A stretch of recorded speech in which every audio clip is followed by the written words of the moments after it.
bargain ဆိုတာ shopping mall game ပဲဖြစ်ပါတယ် shopping mall ထဲမှာတရက်နေရမှာပါ shopping mall ထဲမှာတရက်နေရမှာပေါ့အမဒီမှာကြည့်အောင်ဒီကိအရင် shopping mall ထဲမုတ်တွေစားခြင်းနဲ့ shopping mall ထဲအရာပေါ်ဒီမှာခုံကျင်းနေပေါ့ဗျာကြည့်ပါ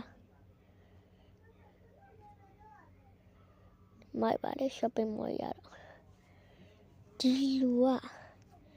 shopping mall ထဲမှာလုံခြုံရေးအရင်ကလူသက်သမားလို့လည်းပြောတယ်စားဆောင်မယ်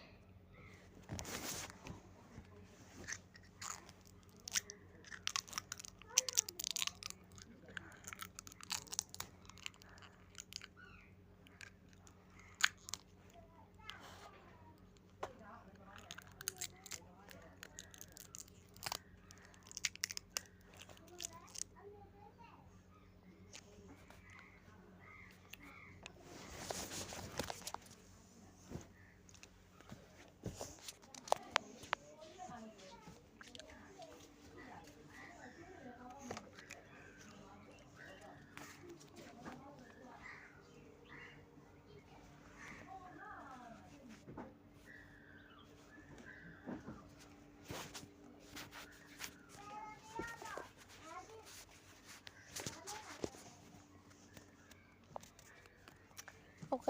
အပိုင်းနှစ်ကိုစောင့်မျှော်နေပါဒီနေ့ဗီဒီယိုလေးကတော့ line မကောက်လို့ပြီးဆုံးသွားပါပြီ